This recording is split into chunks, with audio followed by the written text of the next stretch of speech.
Imagine this. It's the dead of winter, January 1210. Somewhere on the frozen northwestern plain of what is now the Ningxia region of China, the Yellow River is running in the wrong direction. For 8 months, the greatest military mind of his generation, a man who had never truly lost a battle, a man who had unified the most dangerous warrior culture on earth through a combination of genius violence and the kind of will that bends other men before it can bend, had been staring at a city he could not break. He had thrown cavalry at its walls. He had probed every gate, every section of stone, every potential weak point in its perimeter. He had watched soldiers die in frontal assaults that accomplished nothing. He had tried flanking movements, diversionary attacks, and psychological pressure. None of it worked. The city stood. The garrison held. The walls refused to yield. After 5 months of this, 5 months of running headfirst into a problem he didn't know how to solve, he finally devised a plan. Not a cavalry plan. Not a plan drawn from any tradition of warfare his people had ever practiced. A plan so original, so audacious, so completely outside the existing playbook that nobody in the history of warfare had ever attempted it. At this scale, he decided to steal the Yellow River. Do not cross it. Do not drink from it. Do not use it as a defensive barrier. To steal it. To take one of the longest, most powerful, most sediment-choked rivers on the surface of the earth and physically redirect it through the city's own irrigation network and use it to drown the city from the inside out.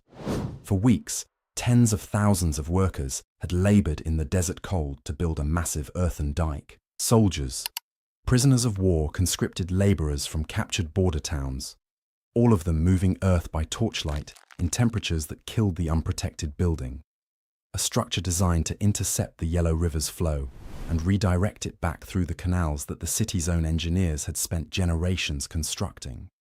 Those canals had been built to bring life to Yinchuan, to carry water outward to the fields, to sustain agriculture in a region that would otherwise be desert. Now they were going to carry death inward, and it was working. The water was rising inside Yinchuan. The lower districts were flooding. Grain stores accumulated over the years were rotting in the rising water. The foundations of the walls, massive earthen and stone fortifications that had stood for over a century, were saturating, cracking, and beginning to fail. By January of 1210, sections of the wall were on the verge of collapse. 8 months of failure, 8 months of watching cavalry tactics prove useless against stone, 8 months of improvisation and adaptation, and it had finally produced something that felt unmistakably like victory. Another week, maybe 2. The city was going to fall. And then the dike broke. Not with a warning. Not with a sound that gave anyone time to shout. One moment the structure held.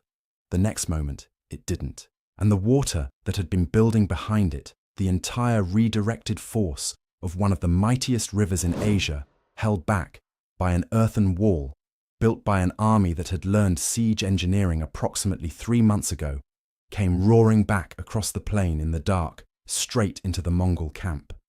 It happened fast. Tents disappeared. Supply wagons carrying months of accumulated food, weapons and equipment that could not easily be replaced in the field overturned and were swept away. Horses, tens of thousands of horses, panicked in the way horses panic around dark water. They cannot see completely, dangerously, contagiously. The noise of it, the roaring water, the screaming animals, the shouted alarms cutting through the dark, must have been unlike anything those soldiers had ever heard. Men who had survived every battle from the Mongolian steppe to the mountain passes leading into China were now running from a wall of freezing floodwater, a flood that their own Khan had built.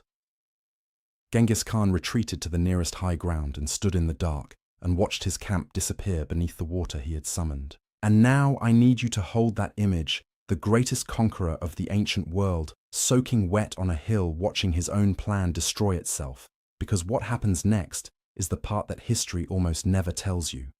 Because he didn't retreat. He didn't send envoys to negotiate a graceful exit. He didn't order the army back to Mongolia to regroup to try again next year with better engineering to let the catastrophe be the end of the story. He moved what remained of his force to the high ground. He reorganized. And he waited. And within days, the city of Yinchuan, the capital of a civilization that had existed for 170 years, sent emissaries out through its gates to surrender. Let that land for a second. This man flooded his own army, failed to break the walls by every method he tried, and the city surrendered to him anyway. How does that happen? How does a garrison that just watched its attacker's best weapon destroy itself decide right at that moment to open the gates? That answer is the whole story. And to understand it, we have to go back to a civilization that the Mongols erased so completely that its language is now extinct. Its writing system is unread by any living speaker, and most people in the world today have never once heard its name. Before we go there, if you're new here, hit that like button right now, drop a comment telling me where in the world you're watching from and what time it is. I genuinely read every single one. And let's go back to the beginning. Let me tell you about the Western Xia. In 1038, in the middle of one of the most contested regions on earth, a Tangut chieftain named Li Yuanhao did something that required either extraordinary confidence or an extraordinary tolerance for risk.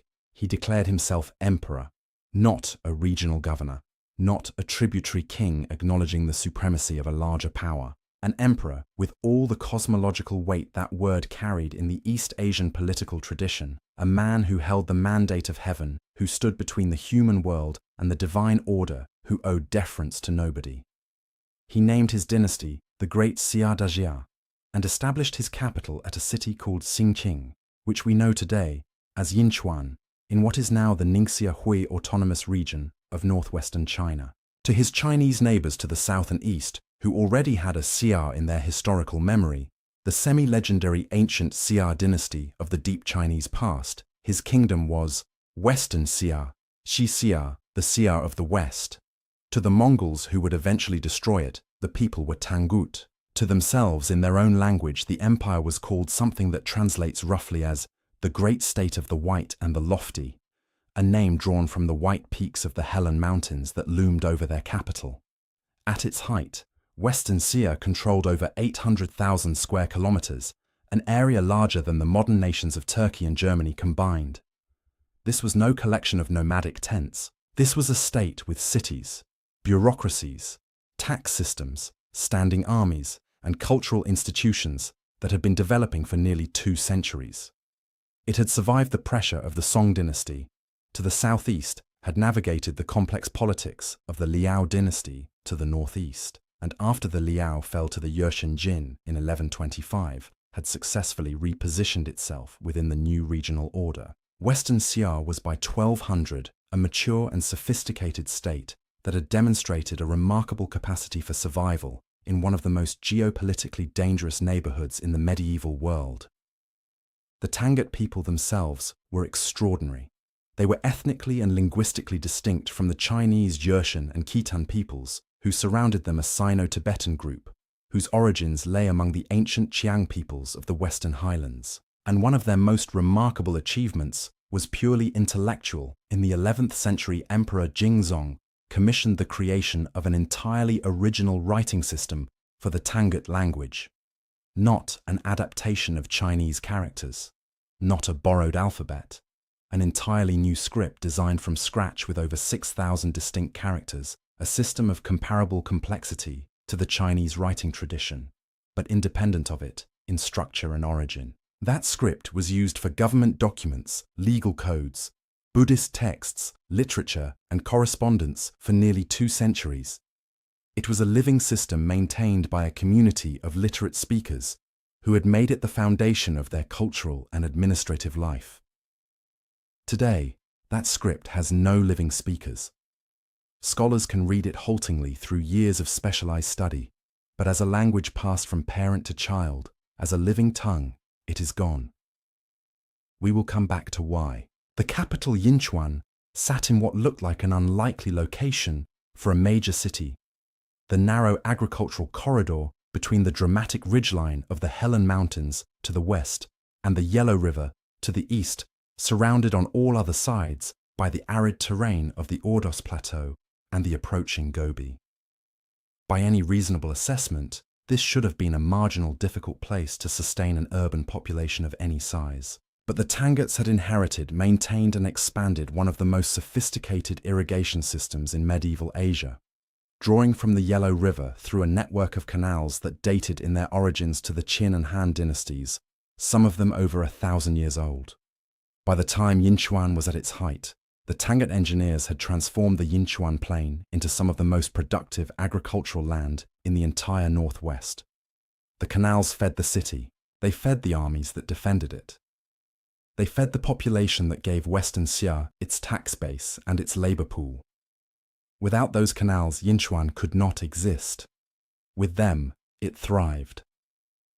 The religious life of Western Xia was dominated by Buddhism, not casually, not as state decoration, but with the kind of deep institutional commitment that expresses itself in stone over centuries. The Tanguts built elaborate pagodas and temple complexes across their territory, sponsored the translation of entire Buddhist canons into the Tangut script, and developed a distinctive visual culture in painting, sculpture, and decorative arts that blended Chinese, Tibetan, and Central Asian influences into something genuinely original. In the mid-12th century, as Tibetan Buddhism gained influence at the court, Western Xia emperors began inviting Tibetan lamas to serve as national preceptors, a role that combined the functions of chief spiritual advisor, royal confessor, and living embodiment of the dynasty's claim to Buddhist legitimacy.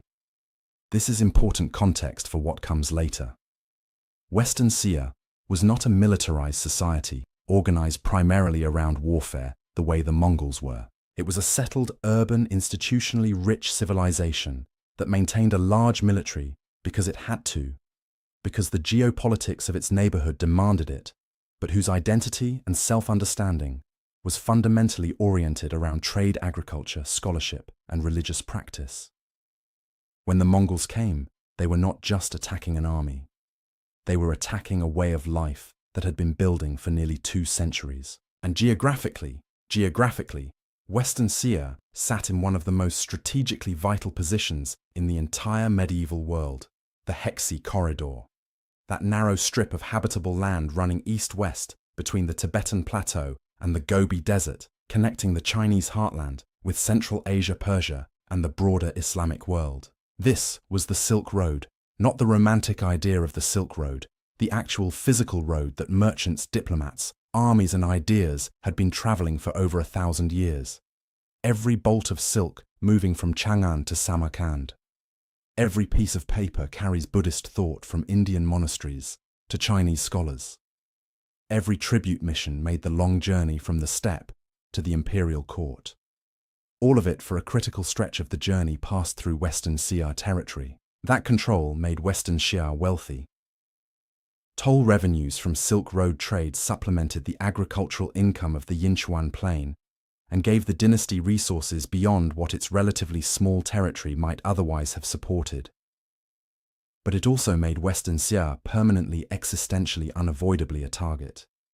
Any power that wanted to project force from the Chinese heartland into Central Asia, or from Central Asia into China, had to deal with whoever controlled the Hexi Corridor. For 170 years, that meant dealing with the Tanguts. And the Tanguts had been remarkably good at making that relationship manageable. They had developed a sophisticated diplomatic toolkit, knowing when to fight, when to pay tribute, when to play one neighbor against another, when to smile and wait for a situation to resolve itself. They were in the language of modern international relations, expert practitioners of balance of power politics. They had outlasted the Liao dynasty. They would outlast the Jin dynasty too if they played it right. The problem was that nothing in their experience had prepared them for the specific nature of the threat that was coming from the north. Because Genghis Khan was not another dynasty. He was something that had not existed in the region before. Emperor Liangquan, who had seized the Western Xia throne in 1206 by engineering a coup that resulted in his predecessor's death, was not governing from a position of strength. His legitimacy was thin, based on force, rather than on the kind of accumulated dynastic prestige that sustained a court's loyalty through hard times. His court was corroded by the corruption that had been building across the previous decades of his dynasty's decline. His army, while large on paper, was under-equipped and under-trained. The peasantry was suffering under the compounding burdens of tribute obligations and military conscription that had been draining the countryside for years. This was the state, and this was the man who was about to come face to face with the most dangerous military force the world had seen since the armies of Alexander the Great at the worst possible moment in their respective histories. There is a pattern in history that repeats itself so consistently that you would think at some point people would learn to recognize it. It goes like this: a new power emerges on the margins of an established system. It signals its capabilities and intentions through a series of provocative actions, too significant to be random, too limited to be existential. The established powers watch, categorize the threat as manageable, and return to their prior concerns. And then one day, the new power arrives in full, and the established powers discover that everything they thought they understood about the strategic situation was wrong. In 1205, Genghis Khan led his first incursion into Western Xia territory. He had not yet even been formally proclaimed Great Khan of all the Mongols. That ceremony would come in 1206. This was in a sense a pre-imperial raid, a demonstration of capability by a rising warlord who wanted his neighbors to understand what he was becoming. He hit the border regions, plundered what his cavalry could carry, and withdrew without attempting to hold any of the territory he had crossed. Western Xia responded with the measured diplomatic response of a state that had handled border raids before. They noted the incursion, assessed the damage, and moved on. The Mongols were dangerous, certainly, but they were steppe raiders. This is what steppe raiders did. In 1207, Genghis came back. This time, the operation was larger and more pointed. He captured Wulahai, not a minor border post, but a significant city that controlled an important approach route into Western Xia from the north. He pushed further into Tangut territory than any Mongol force had ventured before. And then, once again, he withdrew. He didn't install a garrison. He didn't establish a permanent Mongol presence in the territory he had seized. He took what he could and left. From inside Yinchuan, looking at the pattern of 1205 and 1207, a plausible analysis might run something like this. The Mongols are capable of causing serious harm along our northern frontier, but they lack the logistical capability to sustain a deep campaign into our territory. They raid, they plunder, they leave. Painful, but survivable. If we strengthen our border fortifications and maintain our diplomatic relationships with the Jin, the threat is manageable. That analysis was wrong in the most fundamental way possible because it misidentified the nature of what Genghis Khan was doing. He was not raiding. He was studying. Every incursion was a structured intelligence-gathering operation dressed up as a raid. He was learning the terrain between the Mongolian grasslands and Yinchuan, mapping the river crossings, identifying the mountain passes, understanding which defensive positions were genuine military obstacles and which were architectural theatre. He was testing the Tangut military response time, their tactical doctrine, the discipline and quality of their officers. He was probing for the psychological and organizational vulnerabilities that every state has and that only reveal themselves under real pressure.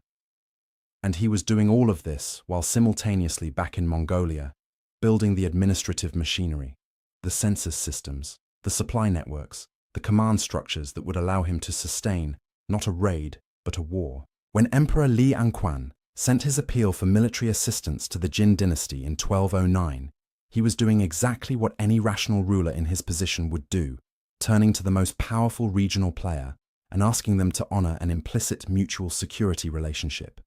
The Jin were the dominant power in northern China.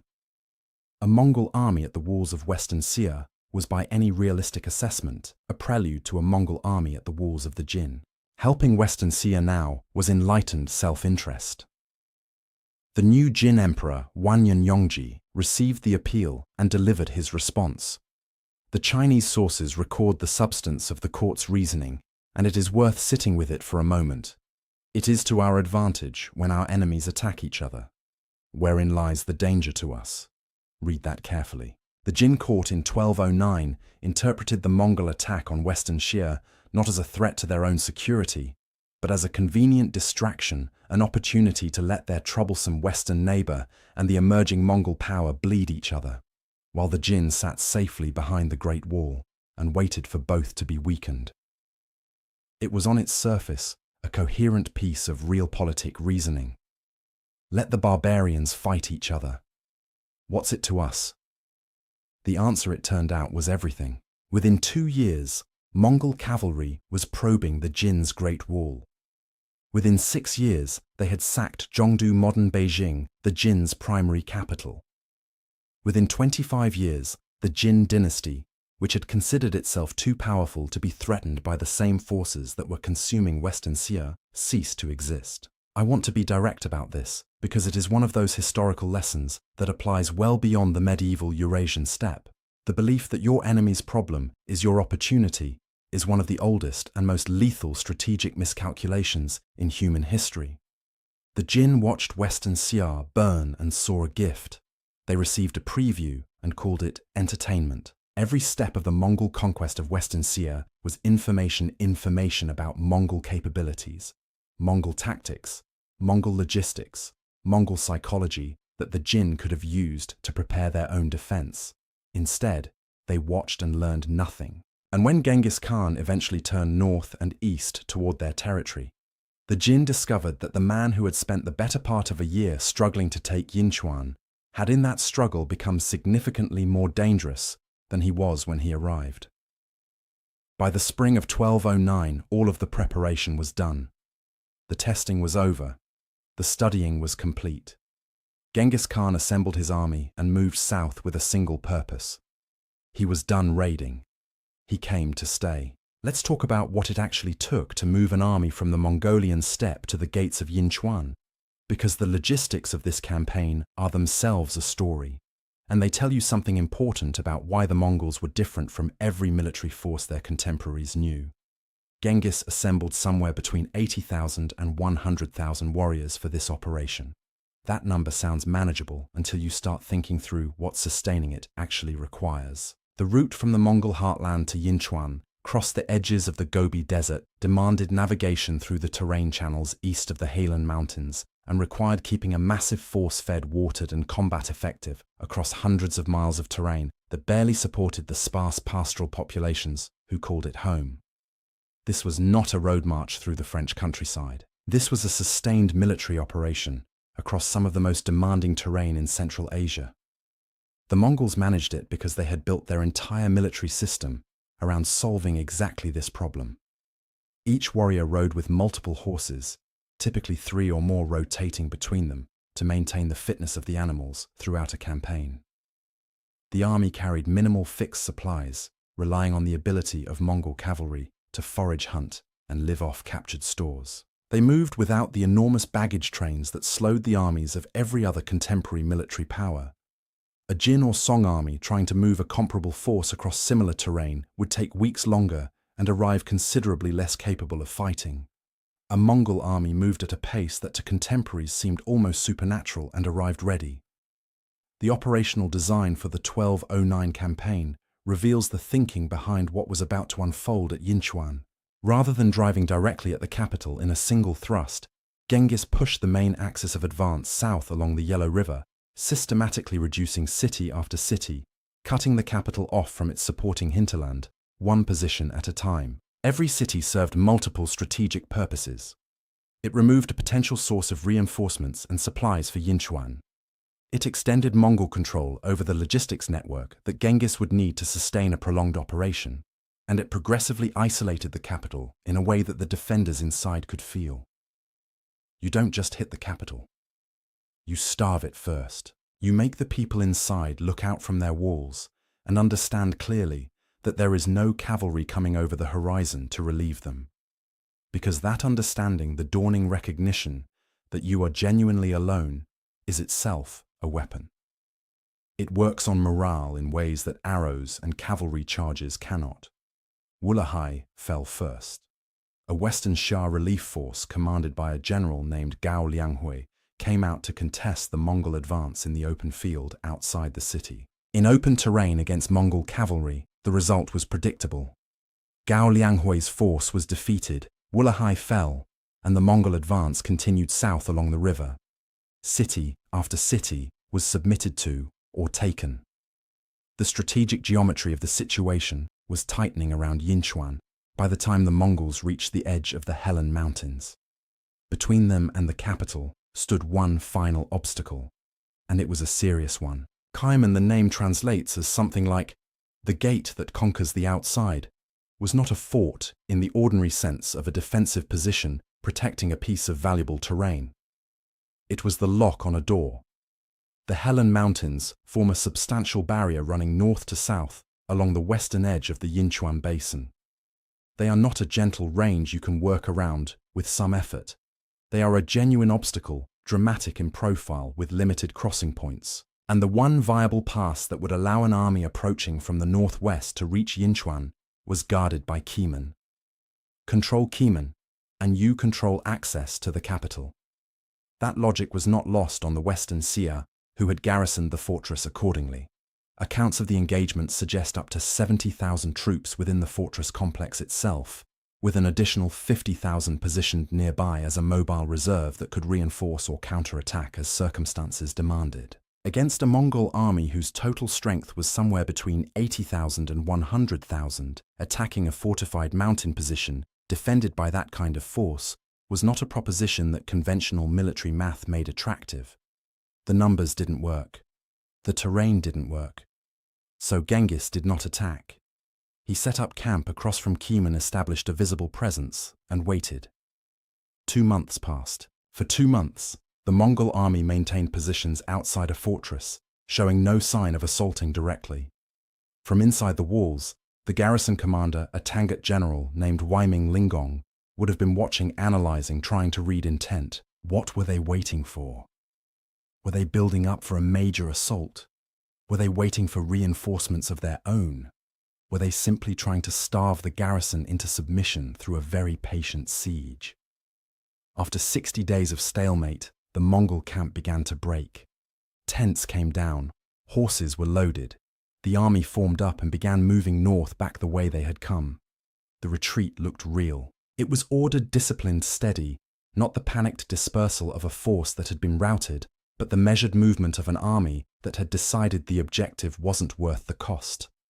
General Weiming Lingong had a choice to make in that moment, and the choice he made is one of those decisions that seems in retrospect to have been so obviously wrong that it's easy to dismiss him as foolish. I want to resist that because I think he was not foolish. I think he was human, and that the trap he fell into is one of the most perfectly constructed cognitive traps in the history of warfare. Here is the situation. From his perspective, he has held Kiemen. 2 months of Mongol pressure, and the fortress stands. Now the enemy is retreating. Every piece of military intuition built over a lifetime of training tells a commander that a retreating enemy caught in the open is an opportunity. You pursue.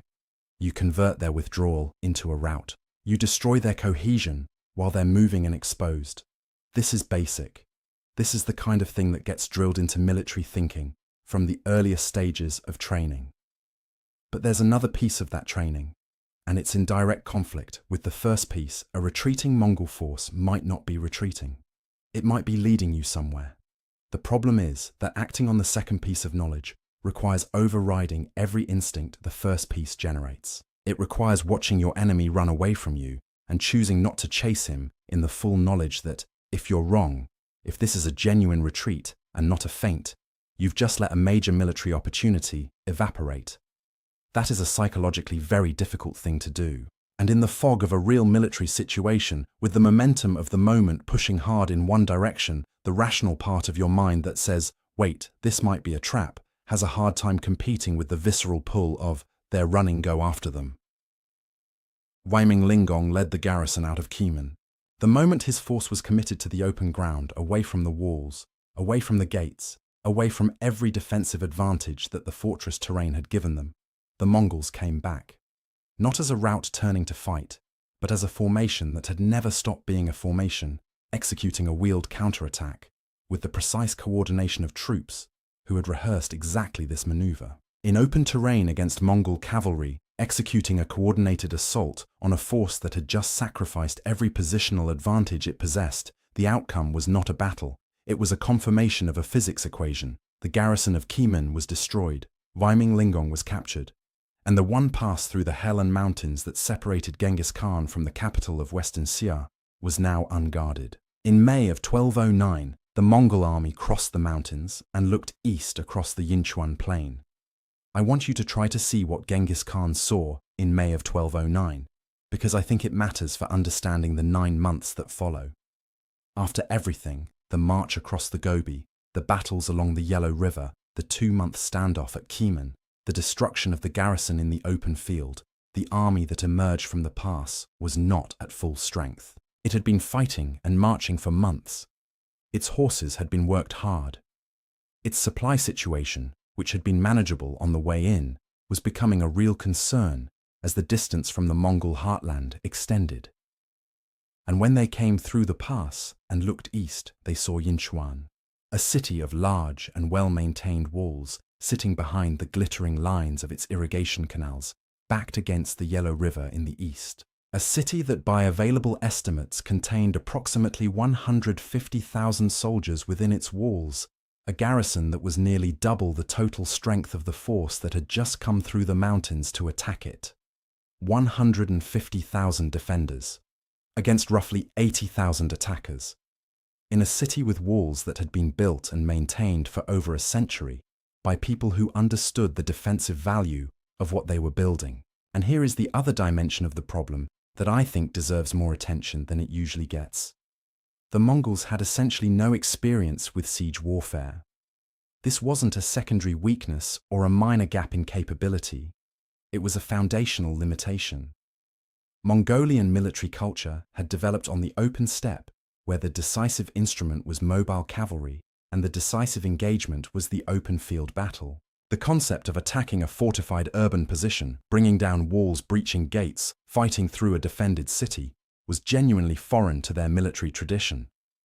They had no siege engines, no systematic doctrine for attacking fortifications, no trained engineers who specialize in the problems of siege operations, no accumulated institutional knowledge about how to go about reducing a city whose garrison refused to come out and fight on your preferred terms. What they had was Genghis Khan, and what he had was a complete willingness to learn whatever the situation required.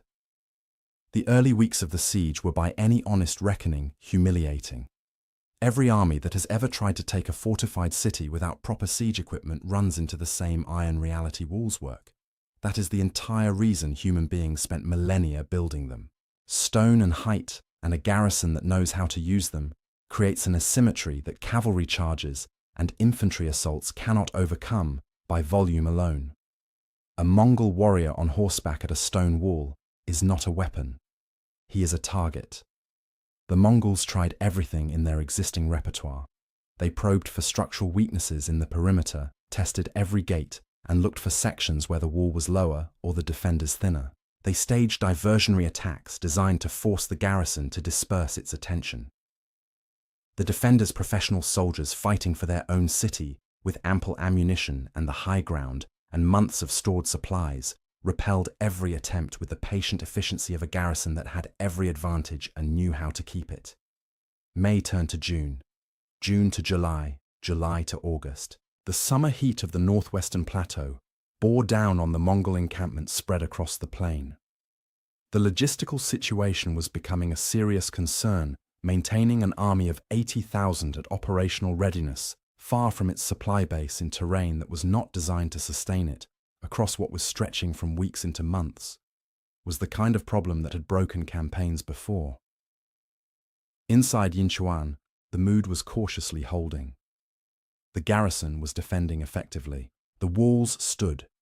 Every week of successful resistance was a week closer to a change in circumstances that might relieve the pressure, and that change everyone in the city had been told was coming in the form of Jin military support that had been formally requested and was surely forthcoming.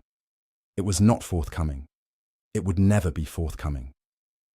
But through the summer of 1209, the people inside Yinchuan did not yet know that, with certainty. By October, 5 months in, Genghis Khan was confronting a reality that he could not change by applying more of the same effort. He did not have the tools to break these walls by conventional assault. He could not wait indefinitely. The logistical constraints of maintaining the siege were real and they accumulated over time. He needed something different. And when he looked at the landscape around Yinchuan with fresh eyes, he found it. The Yinchuan plain was, in the context of its geography, a remarkable achievement of human engineering. For 1,000 years, successive inhabitants of the region had been building, extending, and maintaining a network of canals that drew water from the Yellow River and distributed it across the agricultural land surrounding the capital. These canals were not a recent addition to the landscape. They were an ancient infrastructure built in layers over centuries, with each generation of inhabitants adding to what their predecessors had constructed. Some of the primary channels followed alignments that dated to the Qin dynasty, more than 1,000 years before the time of this story. This network was the reason Yinchuan could exist at its size. Without it, the surrounding land would produce a fraction of what it yielded under irrigation. The city's ability to sustain a population large enough to field 150,000 soldiers depended directly on the agricultural productivity that the canals made possible. The water that flowed through those channels was, in the most fundamental sense, the city's lifeline. Genghis Khan saw the lifeline and asked a question: what happens if you reverse it? The plan as it developed was as conceptually elegant as it was operationally demanding. Rather than forcing water outward from the river to the fields, as the canals were designed to do, the Mongols would build a large earthen dike upstream, block the outflow channels that normally drained water away from the city, and use the pressure of the redirected river to force water back into Yinchuan through the existing canal network. The city's own infrastructure, built at enormous cost over 1,000 years to bring life into the urban area, would become the mechanism of its destruction. If the plan worked, the effects inside Yinchuan would be compound and self-reinforcing. The lower districts would flood, destroying the food stores that were sustaining the garrison and population through the siege. The foundations of the walls, which had been built on earth and rubble, not on bedrock, would saturate and weaken. Standing water in the streets would breed disease. The psychological impact of watching your own city drown around you in a flood that your enemy created using your own canals would be devastating in ways that direct military assault could never achieve. The construction effort that followed was enormous. Tens of thousands of laborers worked through the autumn and early winter of 1209, moving earth, building the dike structure, and modifying the canal channels to redirect flow. The engineering involved was well beyond anything the Mongol army had attempted before. They were improvising, learning as they built, drawing on whatever expertise they could find among the prisoners and conscripts incorporated into the labor force. It was imperfect work, but it was work. And slowly, through November and December of 1209, the plan began to produce results. Water levels inside Yinchuan rose. The lower sections of the city flooded. Grain stores were destroyed. Reports from the period describe sections of the walls cracking under the combined pressure of saturating foundations and rising water. By January of 1210, the plan was working. The walls were failing. Another week or two, and Yinchuan would fall. The dike broke. I've thought about how to describe this moment, and I keep coming back to the same word: catastrophic. Not merely bad, not just a setback. Catastrophic in the specific sense of a failure mode that doesn't just stop the plan from working, but actively reverses it, turns the weapon back on the person wielding it. The Yellow River carries one of the highest sediment loads of any river in the world. It runs brown because it is effectively liquid earth.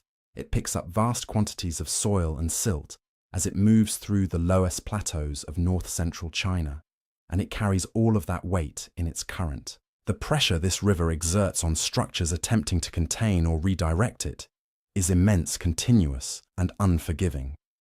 The earthen dike that the Mongols had built over the autumn was a field fortification enormous in its construction effort, impressive given the constraints under which it had been built, but ultimately a wall of dirt pressed against one of the most powerful rivers in Asia. Somewhere in that structure, there was a point where the river's pressure exceeded the dike's capacity to resist it. When it failed completely, and the water came back. What happened to the Mongol camp in the hours that followed is documented in enough detail across multiple sources to be clear in its essentials. The flood was devastating.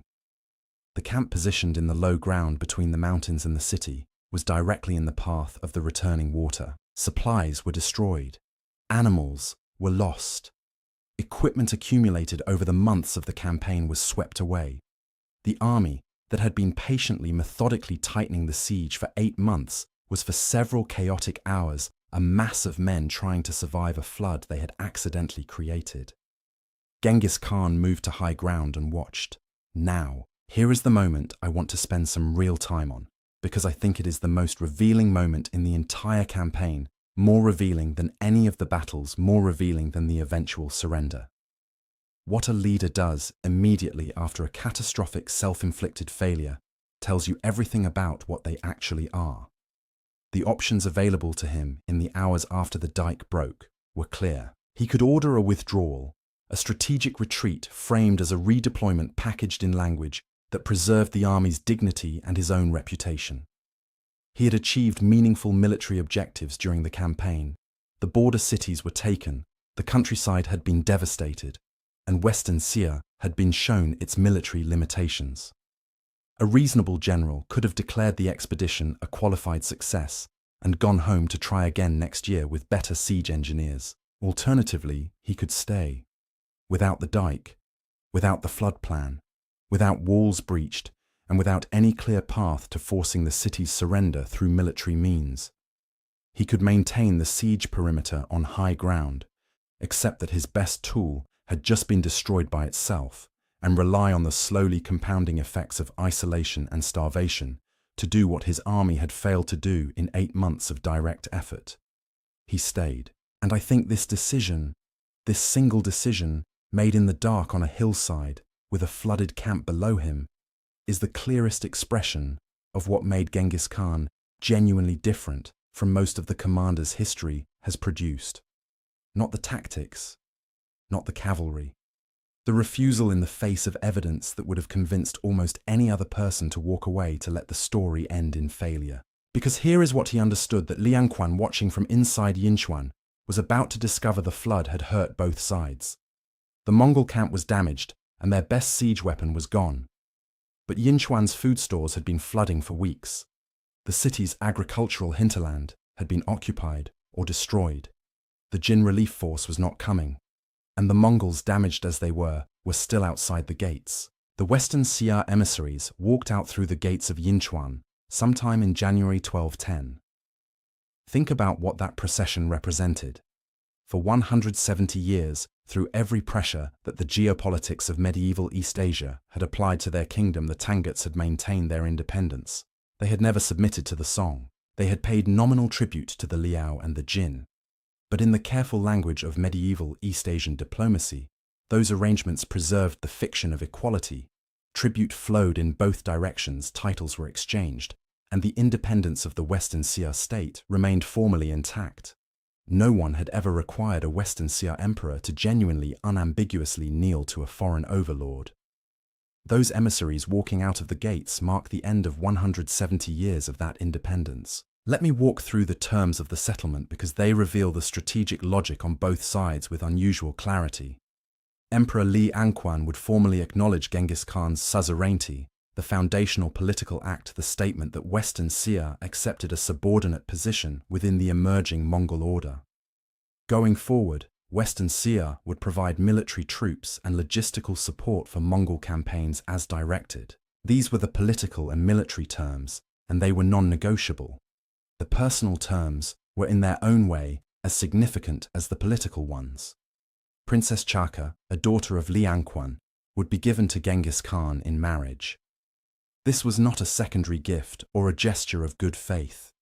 In the political language of medieval East Asian dynastic relations, a royal marriage was a political contract inscribed in a human being. By giving his daughter, Li Anquan was creating a blood bond between the Western Xia royal house and the house of Borjigin, a tie that theoretically inserted Western Xia's ruling family into the Mongol kinship network, providing a degree of protection that no amount of tribute could substitute for. The tribute items themselves, camels, falcons, fine textiles, were not random gifts chosen for their monetary value. Each carried a specific meaning in the diplomatic vocabulary of the time. Camels were practical military assets of genuine operational value, the logistics vehicles of desert warfare capable of carrying loads across terrain that killed horses. Falcons were prestige objects signaling the submitting party's recognition of the conqueror's elevated status in the steppe tradition. The art of falconry was associated with nobility and command. Fine textiles represented controlled manufacturing capacity, the demonstration that the submitting state still possessed the economic organization to produce luxury goods, and was choosing to direct that production toward its new overlord. Li Anquan spoke the entire diplomatic vocabulary of submission fluently, while swallowing whatever this cost him personally. Now, I want to address directly something that I think is essential for understanding not just this event, but the broader pattern of the Mongol conquests.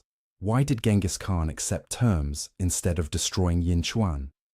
The easy answer, and the wrong answer, is that he couldn't take the city.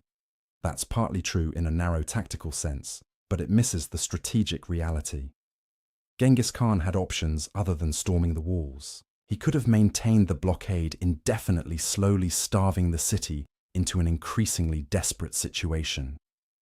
He could have waited for the accumulated damage of the flood and the months of siege to produce an unconditional surrender.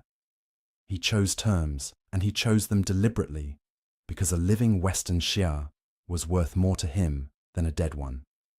The real target was always the Jin dynasty. The enormous, wealthy, institutionally sophisticated Jin dynasty, which controlled the most productive agricultural land in northern China, possessed cities of incomparable wealth and complexity, and had for generations treated the Mongols as tribute-paying subordinates who existed at the sufferance of their Jurchen overlords. That was the prize. That was what Genghis Khan had been building towards since long before the 1209 campaign began. But you cannot attack the Jin effectively without securing your western flank. A Mongol army driving into Jin territory with Western Xia, potentially hostile at its back, is an army fighting on two fronts against formidable opponents. Western Xia, alive and under Mongol suzerainty, would provide troops logistic support and territorial security on that flank. It would also represent living proof visible to every other state in the region of what happened when you chose submission over resistance, not destruction, incorporation, a functional role within the expanding Mongol order. Western Xia as a smoking ruin would provide none of this. What it would provide is a warning, and not the warning that Genghis Khan needed people to receive in 1210. He didn't yet need to demonstrate that resistance was futile. He needed to demonstrate that submission was survivable. There's a difference, and it matters enormously for the strategic logic of the entire subsequent Mongol expansion. The cold calculation here is almost admirable in its clarity, even as it is also disturbing. Preserve what you can use. Accept the terms that secure your strategic objectives. Move on to the next target. This is not the behavior of a destroyer. It is the behavior of a builder building an empire using whatever materials the situation provides, discarding nothing that still has value. I want to say something about Li Anquan that I think often gets lost in how this story is told. His decision to surrender was not a weakness. Or rather, it was weakness in the sense that any decision to submit to a superior force is weakness, but within that weakness there was clear-eyed strategic thinking. He looked at the situation honestly. He saw that the Jin were not coming. He saw that his food stores were depleted and his walls were cracked. He saw that the man outside his walls had survived flooding his own camp and was still there. And he made the calculation that submission on terms preserved more for Western Xia than continued resistance against odds that had already proved insurmountable. He was right for 17 years. If you're watching this and you're finding this as fascinating as I am, leave a comment right now. I want to know what part of this story is hitting hardest for you. And if you haven't subscribed yet, now is the time. The Siege of Yinchuan was, in terms of its immediate military outcomes, not a Mongol victory in any clean or traditional sense. The walls were never breached. No decisive battle was won. The best plan Genghis Khan executed turned into a catastrophe. By the conventional metrics of siege warfare, the 8-month campaign from May 1209 to January 1210 was somewhere between a draw and an expensive failure that happened to produce a favorable diplomatic outcome. And yet the Siege of Yinchuan is one of the most consequential military engagements in all of human history. Not because of what the Mongols won, but because of what they learned. Let me walk through the specific lessons, because each of them had direct consequences for everything that followed. The first and most fundamental lesson was about siege engineering. The dike plan failed because Mongol engineers lacked the expertise to build a permanent hydraulic structure capable of handling the Yellow River's force and flow. That failure made the problem concrete and undeniable if the Mongol army was going to operate against settled civilizations with fortified cities, and the entire strategic logic of the subsequent campaigns against the Jin, the Khwarezmian Empire, Persia, and ultimately the rest of Eurasia made it inevitable that they would operate against such civilizations. They needed people who knew how to solve those problems professionally. Not improvised solutions built by cavalry soldiers. Actual engineers. From 1210 onward, the Mongols made the systematic collection of technical expertise a strategic priority at every level of the campaign. After every captured city, specialists were identified and separated from the general prisoner population. Engineers, architects, physicians, craftsmen, chemists, mathematicians, and siege weapons operators. These people were not enslaved in the conventional sense. They were incorporated into the Mongol military apparatus, given resources and tasking, and set to work solving the specific operational problems that the Mongol army was encountering. Chinese engineers who understood hydraulics and earthworks. Persian architects who had spent their careers building fortifications and therefore understood exactly how to undermine them. Arab scholars had access to mathematical and scientific traditions unavailable in the Mongol homeland. The brain trust that Genghis Khan built from the ruins of Yinchuan's dike became the intellectual foundation of the siege capability that would within 2 decades bring down Baghdad's Samarkand and every other walled city in Eurasia that had believed its walls would protect it. The second lesson was about time and persistence. 8 months at Yinchuan was the longest continuous military operation the Mongol army had undertaken to that point. It had required them to develop new logistical thinking, how to sustain a force at that scale, that distance from its supply base for that duration, without the resupply systems that more settled militaries could draw on. The solutions they developed, improvised and imperfect as they initially were, became the foundation for the sustained campaign logistics that would eventually allow Mongol armies to operate for years at a stretch across thousands of miles from their homeland. The third lesson was strategic. The campaign demonstrated in practice what the theory of Mongol expansion required, that you could use an enemy's psychology, an enemy's geography, and an enemy's own infrastructure as weapons against them. The irrigation canals of Yinchuan were the city's life support. They also became, however briefly, the mechanism of its near destruction. This principle, find the thing your enemy depends on and use it as the instrument of their defeat, became a consistent element of Mongol strategy in every subsequent campaign. Turn their strengths into weaknesses. Use their own systems against them. Make the enemy defeat himself, because that is always cheaper than defeating him yourself. The fourth lesson was about the limits of conventional military thinking. The feigned retreat at Kiemen was not new. It was not even uniquely Mongol, but the willingness to commit to it fully, to actually pull a significant force back for 2 full months, accepting the tactical uncertainty that entailed in order to create the psychological conditions for a decisive ambush, revealed a capacity for strategic patience that most military cultures cannot sustain. Most armies lose their nerve somewhere in those 2 months. Someone pushes for action. Someone argues that the retreat is becoming real. The Mongols held the psychological discipline necessary to make the deception work, and then executed the decisive action with the speed and coordination that turned the garrison's tactical mistake into a catastrophic defeat. Each of these lessons was applied directly and visibly in the Jin campaign that began in 1211. By the time Mongol armies were deep in Jin territory, they were deploying trebuchets and mangonels operated by captured Chinese specialists, executing systematic logistics trains that could sustain deep penetrations far from any Mongol territory, and applying the full sophistication of the feigned retreat doctrine at every scale of operation. The transformation was not coincidental. It was built deliberately on the experience of Yinchuan. For roughly a decade after January, 1210 Western Xia functioned as a reasonably cooperative Mongol vassal. They contributed troops to the Mongol-Jin War that began in 1211. They provided logistical support for campaigns that served Mongol rather than Tangut interests. They paid their tribute. The system from the outside appeared to work uncomfortable and constrained but manageable, survivable. The problem was structural, and it was latent from the very beginning.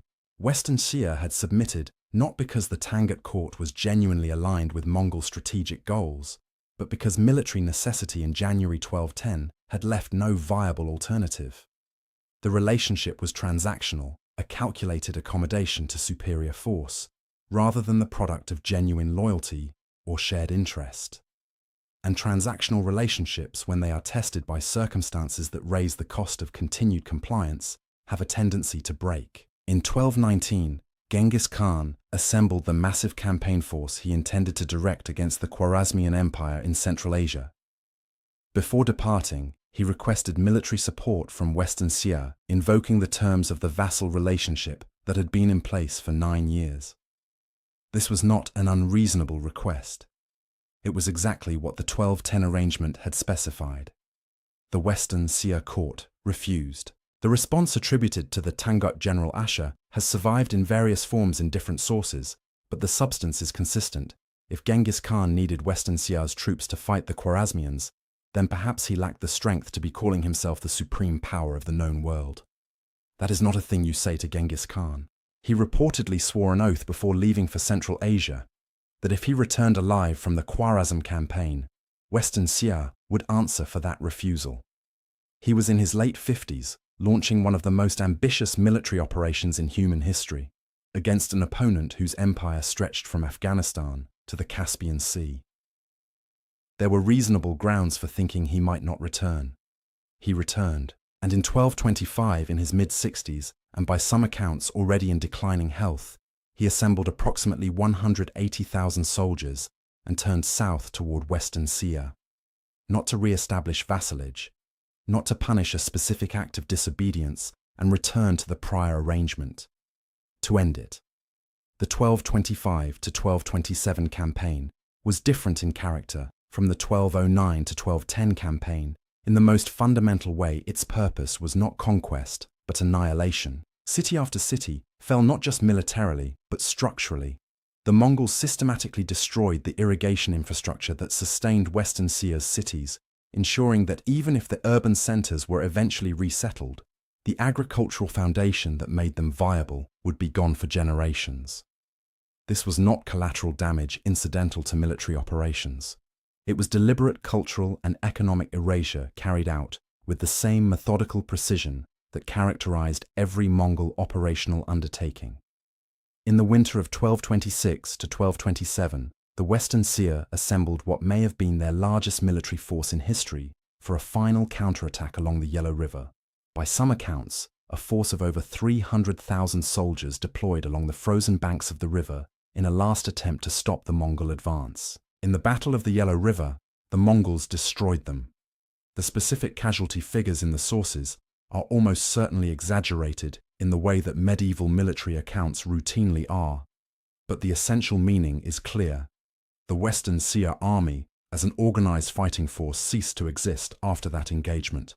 The capital Yinchuan came under siege for the final time, and in August of 1227, while the siege was ongoing, while victory was once again within reach, Genghis Khan died. The cause of his death remains genuinely unknown. The official records were deliberately obscured to prevent disruption to the ongoing campaign.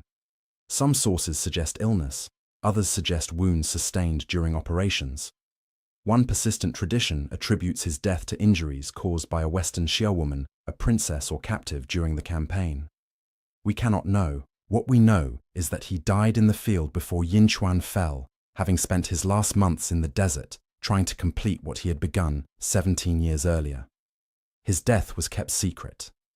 The siege continued as if nothing had changed. When Yinchuan surrendered and the last Western Xia emperor presented himself to the Mongol commanders, he was executed. Then the massacre began. The instructions Genghis Khan had left before his death were specific and were carried out. Yinchuan's population was massacred. The imperial tombs, elaborately constructed mausoleums that had taken generations of labor and enormous wealth to build, were systematically looted and vandalized. The libraries, the translation academies, the Buddhist temple complexes, the accumulated cultural infrastructure of 190 years of Tangut civilization burned. The Tangut script, which Li Yuanhao had commissioned as one of his first acts as emperor in 1038, and which had been maintained and used across generations as the foundation of Western Xia's intellectual and administrative life, had no one left to transmit it. The scholars were dead. The institutions that trained scholars were burned. The manuscripts in which the language lived were destroyed or scattered to the winds. In a single campaign, the Mongols erased not just the political state of Western Xia, but the conditions under which Tangut cultural identity could survive and regenerate. The Tangut language today is classified as extinct. There are no native speakers. There are no communities that maintained it in oral tradition after the conquest. Scholars can read portions of the preserved manuscripts enough to understand the grammar reconstruct. The phonology translate the Buddhist texts that survived in Tibetan monasteries, or in the cache discovered at Karakoto by Russian archaeologist Pyotr Kozlov in 1909, but the language has no living community. It belongs to the past in a way that most extinct languages do not, because most extinct languages died gradually over generations as their speakers assimilated into neighboring populations. The Tangut language died in a single decade in a single campaign by deliberate action. This is the darkest postscript to the story of the 1210 surrender. The empire that opened its gates in January of that year spent the next 17 years believing with some justification that it had survived, that the price of submission, the princess, the camels, the tribute, the vassalage had been sufficient to purchase continued existence, that Genghis Khan, for all his ferocity, was a rational actor who kept his agreements. He was a rational actor who kept his agreements, and in 1219, Western Xia broke the agreement. The tragedy is not that Genghis Khan was irrational or unpredictable. The tragedy is that he was entirely predictable, and the Western Xia court chose in 1219 to test a prediction they should have already known the answer to. I want to be honest about my sympathies here, because I think this story demands that kind of honesty. I have genuine admiration for what the Tangut people built, the civilization they created in the space between the Helen Mountains and the Yellow River, the scholarship, the art, the engineering, the religious devotion, the 6,000-character writing system invented from nothing represents a genuine human achievement that deserves to be remembered and honored. The erasure of that civilization is a loss that diminishes the human story full stop. But I also cannot pretend that the decision that sealed their fate was anything other than a catastrophic miscalculation. The 1219 refusal and the contemptuous framing in which it was delivered represented a failure of strategic judgment so severe that it is almost difficult to understand in retrospect. Western Xia in 1219 was not a state in a position of strength. Its army had been ground down by years of operations in the service of Mongol campaigns. Its economic base had never fully recovered from the damage of the 1209 to 1210 siege and the subsequent years of tribute obligations. Its political system had been destabilized by the internal coup that brought Li Anquan to power in 1206, and then destabilized again when Anquan was himself deposed in 1211. And yet the court in 1219, facing a request from the man who had spent 9 months trying to take their capital, and had then spent 9 years building the most powerful military organization in the world, chose open defiance. Other people in similar situations made different choices and survived. Certain Uyghur groups integrated into the Mongol system early provided genuine value and maintained meaningful cultural and political autonomy for generations afterward. Elements of the Khitan population, displaced by the Jin conquest of the Liao, found roles within the Mongol military and administrative apparatus that preserved their communities. These were not glorious outcomes. They were not the outcome of people who had defeated the Mongols in battle and earned respect through resistance. They were the outcomes of people who looked at the strategic situation, honestly calculated what they could realistically preserve through accommodation, and chose that over the alternative. Western Xia had a version of that path available in 1219. It chose a different one. And the difference between those two choices is the difference between cultural continuity, imperfect, constrained, operating within the Mongol imperial system, rather than independently. And the situation we are actually in today, where the Tangut language is studied by a handful of specialists worldwide, where the writing system appears in scholarly articles and nowhere else, where the entire civilization exists only in fragments recovered from ruins and preserved in foreign archives. History is not kind to miscalculation on this scale. It never has been. And the reason I think this matters beyond its historical specificity is that the Western Xia made a mistake that is not unique to the 13th century or to the geopolitics of medieval East Asia. They confused the temporary sustainability of a difficult situation with the permanent security of their position. They had survived 1210. They had survived the years of vassalage. They had in some sense learned to live with the pressure of Mongol overlordship. And somewhere in that adaptation, they convinced themselves that the pressure could be pushed back against without triggering the response that any honest assessment of Genghis Khan's character and track record would have predicted. Survival in difficult circumstances creates a dangerous illusion of safety, and that illusion in 1219 cost the Tangut people everything. Go back to January 1210. The dike is gone. The Yellow River covers the Yinchuan plain. Genghis Khan is on high ground in the dark, watching the water drain away from his ruined camp. Now you know the whole story. You know who the Tanguts were, the civilization, the language, the canals, the centuries of accumulated identity. You know what Genghis Khan was building toward and what the surrender of Western Xia made possible. You know what happened 17 years later and why and what it cost. I see a man who has just failed by every conventional measure, who has spent 8 months, lost unknown numbers of soldiers, expended enormous logistical resources, and executed a creative plan that turned into a catastrophe, and who has decided in the dark and the wet and the aftermath of everything that the story is not over. That decision is not tactical. It is not strategic in any narrow sense. It is something prior to both of those things, a fundamental orientation toward difficulty that either a person has or doesn't have, and that no amount of training or preparation can fully instill if the underlying disposition isn't there. The willingness to be in the worst possible moment and choose consciously and deliberately to keep going. This is, I want to be clear, not a simple moral lesson. Genghis Khan's persistence produced the Mongol Empire, and the Mongol Empire produced some of the most devastating human suffering in recorded history. The cities that fell because of what was learned at Yinchuan, the populations that were destroyed, the civilizations that were erased, the accumulated human effort of generations that was reduced to rubble in days, none of that is abstract. It was real. And the night on the hill outside Yinchuan is, among other things, the origin point of all of it. The thing about history is that it forces you to hold two things simultaneously: the person who changed the world and the cost at which the world was changed, the remarkable capability and the terrible consequences of its application. Genghis Khan was, by any reasonable assessment, one of the most gifted leaders in human history in terms of his capacity to organize, to adapt, to inspire loyalty, to think strategically across the longest time horizons, while also managing the tactical details of an ongoing campaign. He was also responsible for the deaths of tens of millions of people and the deliberate destruction of civilizations that had taken generations to build. Both things are true. They don't cancel each other out. They don't resolve into a clean verdict.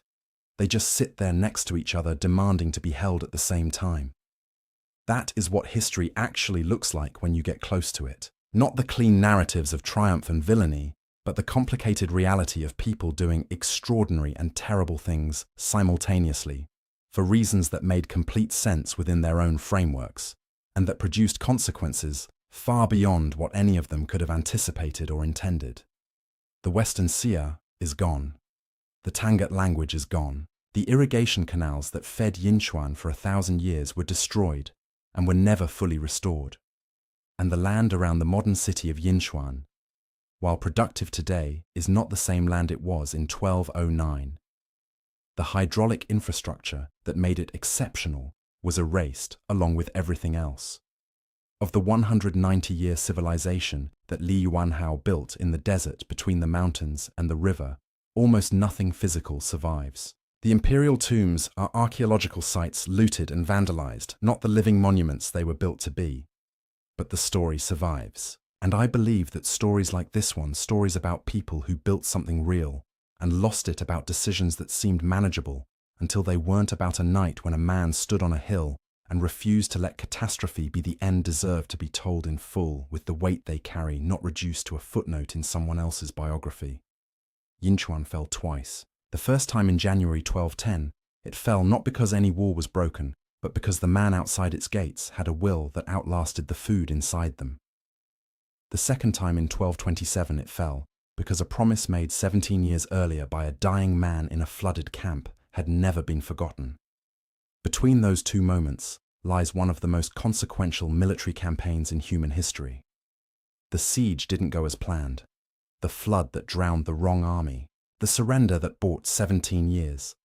And the lesson learned the hard way at enormous cost in the cold of a January night in 1210 that the Mongols would spend the next 2 decades teaching to the rest of the world. The Tangut language is extinct. The Tangut writing system has no living speakers. The Western Xia exists now in fragments in Buddhist manuscripts preserved in distant monasteries, in the sparse scholarship of specialists who have devoted careers to reconstructing what the Mongols destroyed in the looted but still visible outlines of the royal tombs on the outskirts of modern Yinchuan. It exists in this video, and in whatever you carry away from it. That is nothing. In fact, I would argue that for a civilization the Mongols specifically tried to erase from memory, that is a kind of defiance 800 years later that the Western Xia never managed to achieve in life. Remember them. That's all. If this story meant something to you, if you're sitting there right now thinking about the Tanguts, about what was lost, about the night the dike broke, about the decisions that shape civilizations, leave a comment. Tell me what you're thinking. Tell me what you want to know more about. This is the kind of history I will keep making as long as you want to watch it. Subscribe if you haven't. Come back next time. I'll see you there.